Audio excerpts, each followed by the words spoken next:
नमस्कार। आज कक्षा द्वादश के रसायन विज्ञान की कक्षा में सभी भैयाओं का हार्दिक स्वागत है।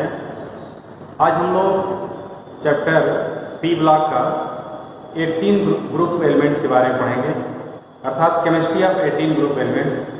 18 ग्रुप में कौन कौन से एलिमेंट्स होते हैं। आपके सामने पीरियोडिक टेबल है। इस पीरियोडिक टेबल में पी ब्लॉक का सबसे लास्ट जो रेड कलर से लिखा हुआ है हीलियम, नियान, आर्गन, क्रिप्टॉन, जीनान और रेडान, ये नोबल गैस कहलाते हैं। नोबल गैस क्यों कहते हैं या इनर्ट गैस कहलाते हैं? क्यों कहते हैं? क्योंकि ये दूसरे के साथ रिएक्शन नहीं करते हैं, और रिएक्शन नहीं करेंगे तो किसी प्रकार का बॉन्ड नहीं बनाएंगे। तो अब ये है कि ऐसा क्यों होता है। तो अगर हम इलेक्ट्रॉनिक कॉन्फ़िगरेशन के आधार पर देखें तो लास्ट में इनकी इलेक्ट्रॉन की संख्या 8 आती है। हीलियम को छोड़ दिया जाए, यानी हीलियम के पास 2 है, यानी एक सेल में जितना इलेक्ट्रॉन अधिकतम होता है, अर्थात अंतिम इलेक्ट्रॉन वो इनके पास आता है। इसलिए इनर्ट होते हैं, दूसरे के साथ न बॉन्ड बनाते हैं और न ही कोई कंपाउंड्स देते हैं। अब इसके बाद ये है आपका इनका इलेक्ट्रॉनिक कॉन्फ़िगरेशन इधर आपका दिया हुआ है। ये हीलियम है, नियान है, आर्गन है, क्रिप्टॉन है, जीनान है और रेडान है। जो बता रहे थे इसका एटॉमिक नंबर 2 है, 10 है, 18, 36, 54 और 86 है। इनके इलेक्ट्रॉनिक कॉन्फ़िगरेशन लास्ट में 1s2 लिखते हैं। ये हीलियम 2s2 यानी इसके पहले जो लिखेंगे 1s2 वो हीलियम का है, फिर इसके पहले लिखेंगे वो नियान का है। यानी इसके बाहरी कक्ष में सबका अगर देखेंगे तो 2s2 3s2 4s2 अर्थात NH2 MP6, यानी A भी कंप्लीट है और B भी कंप्लीट है। तो इनर्ट गैस इसलिए कहते हैं कि इनका इलेक्ट्रॉनिक कॉन्फ़िगरेशन लिखने पर बाहरी कक्ष में 8 इलेक्ट्रॉन आता है हीलियम को छोड़ करके। हीलियम के पास केवल 2 इलेक्ट्रॉन है, इस वजह से ये दूसरे के साथ रिएक्शन नहीं करते हैं। इसलिए हम लोग कहते हैं इनको नोबल गैस है या इनर्ट गैस है, नॉन रिएक्टिव गैस है, ऐसे कहा जाता है। प्रांतीय स्थान अगर देखा जाए तो प्रांतीय स्थान में आपका हीलियम, नियान, आर्गन, क्रिप्टॉन, जीनान और रेडान।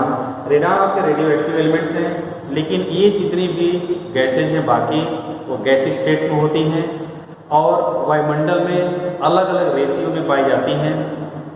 जैसे अगर देखा जाए तो हीलियम सबसे कम मात्रा में पाया जाता है, उससे थोड़ा अधिक नियान, आर्गन, क्रिप्टॉन और जीनान इस तरह की मात्रा पाया जाता है। हीलियम लगभग 2 से 7% पाए जाते हैं। इनके साथ साथ ऐसे अगर कहा जाए कि कुछ ऐसे ओर्स हैं जिसमें थोड़ी थोड़ी मात्रा में पाए जाते हैं। ये ओर्स आपका मोनाचाइट है, एलिवाइट है, पिच ब्लेंड है, ये सभी इनमें पाया जाता है। नियान, आर्गन ये सभी वाटर में भी थोड़ी मात्रा में पाए जाते हैं, लेकिन रेडान रेडियो एक्टिव एलिमेंट्स हैं और ये किसी दूसरे से रिएक्शन नहीं करते हैं। और ऐसे कहा जाए कि डीके के द्वारा प्राप्त नहीं होते हैं, बल्कि डायरेक्ट नेचुरल वे में रेडान ये पाए जाते हैं, रेडियो एक्टिव के रूप में पाए जाते हैं।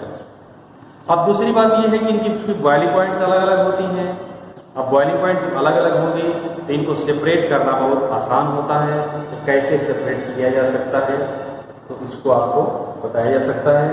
सेपरेट करने के लिए फ्रैक्शनल डिस्टिलेशन प्रोसेस है।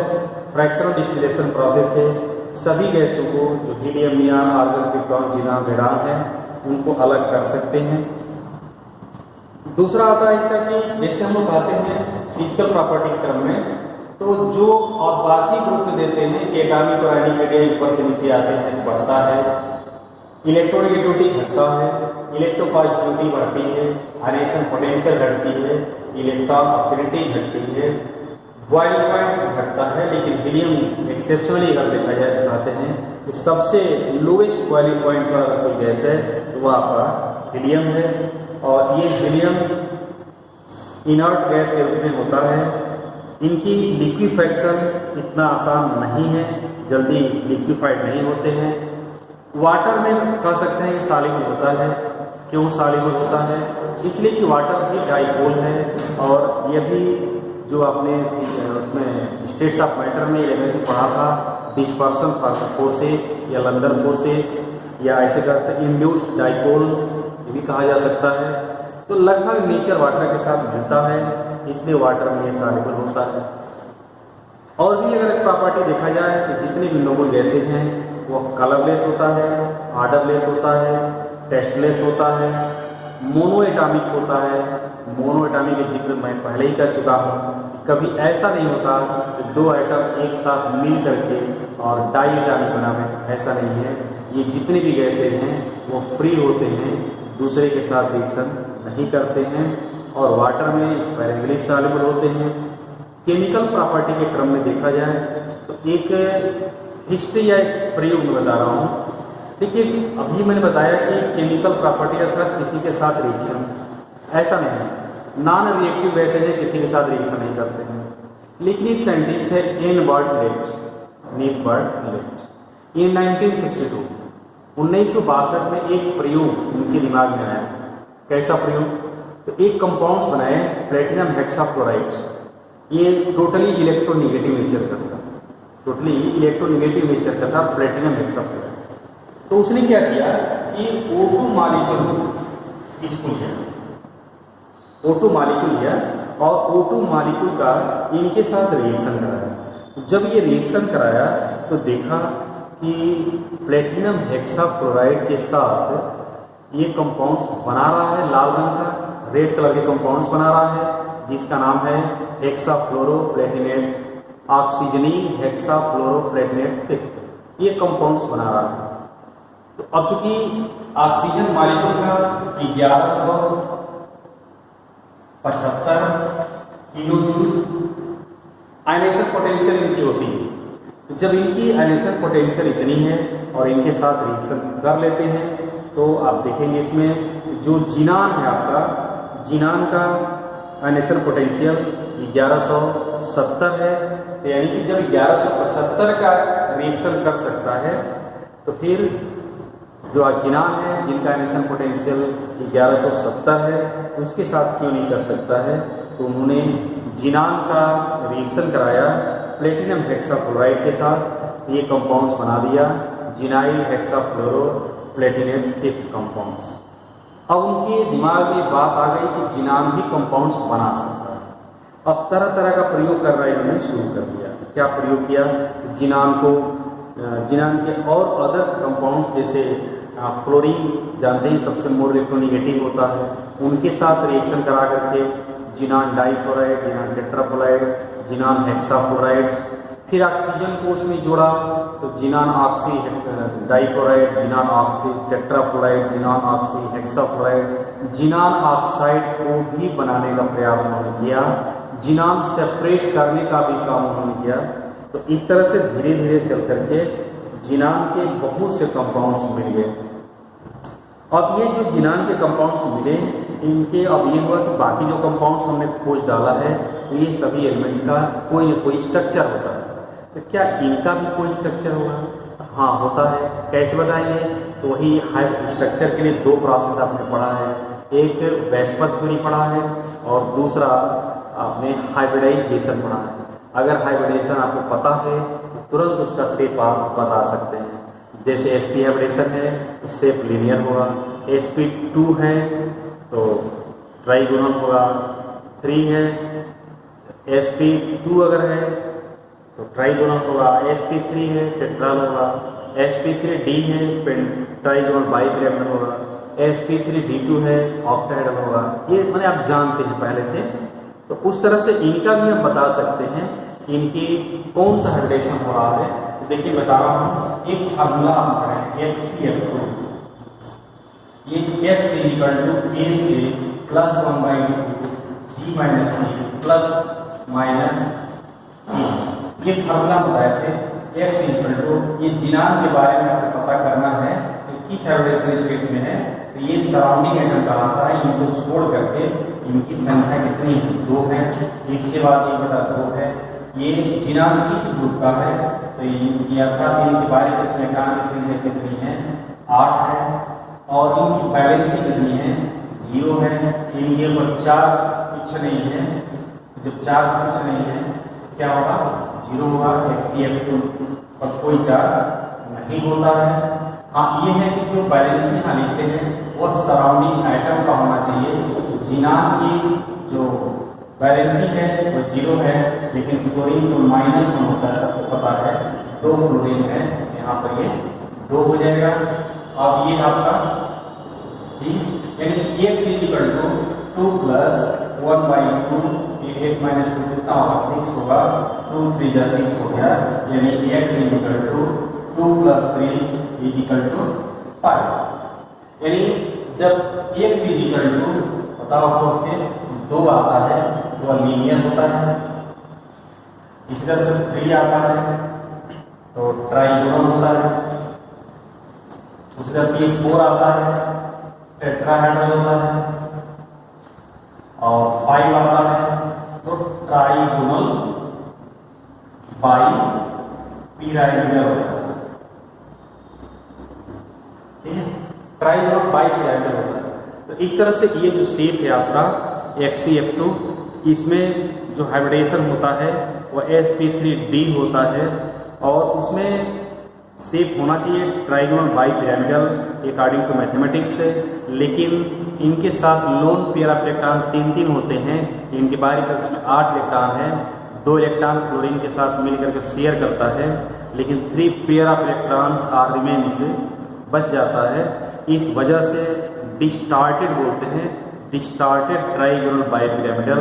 और डिस्टार्टेड ट्राइगोनल बाई पिरामिडल को यहाँ पर हम लीनियर ज्योमेट्री भी कह सकते हैं। लीनियर ज्योमेट्री का मतलब ये हुआ, ये आपका ये जिनान है, ये फ्लोरीन हो गया, ये फ्लोरीन हो गया, फिर आपका ये लोन पेयर, ये आपका लोन पेयर, फिर आपका ये लोन पेयर। तो ये लोन पेयर आपका है, इस वजह से इनका जो एंगल है वह मैथमेटिकल रूप से नहीं हो पाता है कि त्रिभुज है, ट्रायंगुलर है, तो इतना मैथ के अनुसार एंगल होना चाहिए। तो हम डिस्टार्टेड ये ट्राइगोनल बाई पिरामिडल या ओवरऑल इसको बोलते हैं लीनियर। तो इस तरह से आप थोड़ा सा जागरूकता के अंदर रहेंगे, तो इसके आधार पर भी आप निकाल सकते हैं। यह 3 4 5 केवल स्ट्रक्चर है, उस स्ट्रक्चर को याद करके आप लिख सकते हैं। ये नहीं समझ में आ रहा है कि वो एक्चुअल क्या होगा, तो इस तरह से फार्मूला से निकाल करके डिस्टार्टेड जो आपका याद है ऑलरेडी शब्द को जोड़ करके और आप लिख सकते हैं। इस तरह से जिनान के कंपाउंड्स एम बार्टलेट ने अपने प्रयोग के माध्यम से शुरू किया था। अभी तक कोई दूसरा ऐसा कोई कंपाउंड्स नहीं आया नोबल गैस का, या दूसरा कोई किसी ने ऐसा प्रयोग नहीं किया जिसको स्पष्ट होगा। भविष्य में अगर आता है तो फिर उसको देखा जाएगा।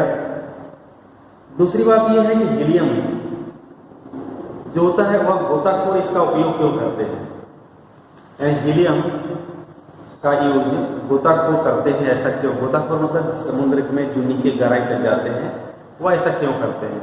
क्योंकि यह हीलियम ब्लड में सॉल्युबल नहीं होता है, बहुत कम होता है due to low solubility, due to low solubility. दूसरा इनका उपयोग यदि करते हैं यह इनर्ट एटमॉस्फेयर के लिए भी होता है। अगर कोई ऐसा स्थान या ऐसा बर्तन ऐसा चीज बनाना है जिसमें किसी प्रकार का कोई गैस नहीं होना चाहिए तो उसको हीलियम से पास करिए, कोई गैस उसके पास नहीं रहेगा, सभी गैस आपके बाहर होंगे। जैसे नियान है तो नियान को डिस्चार्ज ट्यूब में इसका यूज करते हैं। जैसे ऑप्टिकल डेकोरेशन वगैरह करना है, जैसे आप कहते हैं कि ट्यूबलाइट, तो ट्यूबलाइट में नियान गैस का हम उपयोग करते हैं। कभी कभी आर्गन का उपयोग कर सकते हैं, लेकिन आर्गन का मुख्यतः ये जो बल्ब आते हैं उनमें करते हैं आर्गन का उपयोग। इसके बाद ये लेबोरेटरी में तो बहुत कम यूज होता है, लेबोरेटरी में यूज इसका नहीं करते हैं। वैसे प्योर जो अगर आर्गन मिल जाए तो क्रोमेटोग्राफी एक टेक्नोलॉजी है जो कलर को सेपरेट करता है, उसमें इसका उपयोग कर सकते हैं। क्रिप्टॉन और जिनान इनका कोई ज़्यादा उपयोग नहीं है। ये अधिकांश आपके फ्लश लाइट या फोटोग्राफी इसमें कर सकते हैं। रेडान है आपका, तो रेडान का उपयोग हम ट्रीटमेंट में करते हैं, कैंसर के सही करने में, ठीक करने में इसका उपयोग करते हैं। रेडान की उत्पत्ति रेडियम से होती है। जब रेडियम पर रेज की बौछार करते हैं तो उसमें रेडियम प्राप्त होता है, रेडान प्राप्त होता है। इस तरह से एक प्रश्न आता है इस तरह का कि give the formula of noble gases, species which is iso structural with, जैसे मान लीजिए आपका IBr2 पर -4 कर दिया और कहा कि इसके आइसो स्ट्रक्चरल कौन सा होगा, आप बताइए। तो आइसो स्ट्रक्चरल के मतलब हुआ कि जैसे हमने जिनान डाइक्लोराइड का स्ट्रक्चर बनाने के लिए X की वैल्यू निकाले हैं, जिससे हमको पता चलता है कि sp3d2 हाइब्रिडेशन हो रहा है, तो फिर हम इसका निकालेंगे X की वैल्यू और उसका भी सेम आ रहा है, दोनों का sp3d2 आ रहा है चाहे sp3d आ रहा है, तो हम कहेंगे कि दोनों कंपाउंड्स एक दूसरे के क्या है, आइसो स्ट्रक्चरल है, एक जैसा है। तो ऐसे प्रश्न आपको मिलते हैं, तो इसी मेथड के द्वारा बताई जाती है। एक प्रश्न आता है कि noble gases have low boiling points, explain. Noble गैसों का जो बॉइलिंग पॉइंट्स होता है वो बहुत कम होता है, ऐसा क्यों होता है? आपको ध्यान में होगा कि नोबल गैस में के जो दो मॉलिक्यूल्स हैं इनके बीच जो फोर्स कार्य करता है वो बहुत ही वीक होता है, लंदन फोर्स से होता है, शॉर्ट लिव होता है, इस वजह से इनकी बॉइलिंग पॉइंट सबसे कम होती है। एक प्रश्न और आता है कि why are the elements of group 18 elements, group 18 known as noble gases, मैंने इनको नोबल गैस क्यों कहते हैं? क्योंकि एक दूसरे के साथ रिएक्शन नहीं करते, किसी प्रकार का कोई बॉन्डिंग नहीं करते, कोई कंपाउंड्स नहीं बनाते। देखिए इस प्रश्न बता रहे थे कि why helium is used in diving apparatus, diving apparatus के रूप में हीलियम का उपयोग क्यों करते हैं, यानी बोतल को इसका उपयोग क्यों करते हैं? तो due to low solubility in blood, blood में सॉल्युबिलिटी बहुत कम होने के कारण ऐसा होता है। क्या करते हैं उसमें? हाँ, इसमें ये होगा ना कि जैसे लो सॉल्युबिलिटी रहेगा तो ऑक्सीजन की कमी नहीं होने देगा, नहीं तो ऑक्सीजन दूसरा कोई गैस रहेगा तो ऑक्सीजन को ले लेगा खुद, सिलेंडर में लेके जाते हैं हीलियम। हाँ, वही इसी को लेके जाते हैं कि कहीं ज़्यादा ऑक्सीजन की कमी हो जाएगी तो बेहोश हो सकता है, बीमार हो सकता है, तो ऑक्सीजन की कमी को रोकता है, मतलब खुद उसके साथ रिएक्शन नहीं करता है। ठीक है, वैसे तो नाइट्रोजन का भी उपयोग करते हैं, नाइट्रोजन भी रहेगा तो ऑक्सीजन से रिएक्शन नहीं करेगा। हीलियम से सांस लेते हैं क्या? हाँ, हीलियम से, ऑक्सीजन से नहीं। ऑक्सीजन से लेते हैं लेकिन ऑक्सीजन को क्षणिक होने से, नुकसान होने से या ऑक्सीडाइज दूसरे को ऑक्सीडाइज करने से रोकता है, साथ में रहता है। दो सिलेंडर क्या? दो सिलेंडर लेके जाते हैं अधिकांश। इस तरह ऐसे ही एक और प्रश्न आता है कि which one of the following does not exist, इसमें से कौन नहीं बनता है? जैसे मान लीजिए XeO4 हो गया, NeF2 हो गया और FCF2 हो गया, XeF6 हो गया। तो नया क्या सुने आपने कि नियान कभी कंपाउंड्स नहीं बनाता है और आज तक इस तरह का कोई खोज नहीं हुआ है। ठीक है, तो इस तरह से आपने देखा आज 18 ग्रुप कंप्लीट हो गया। किसी कोई समस्या होगी जो क्लास चलता है उसमें आप पूछ सकते हैं। आज के लिए इतने, फिर देखता हूँ अगर अगला वीडियो हम बनाते हैं तो D और EF ब्लॉक का होगा। धन्यवाद।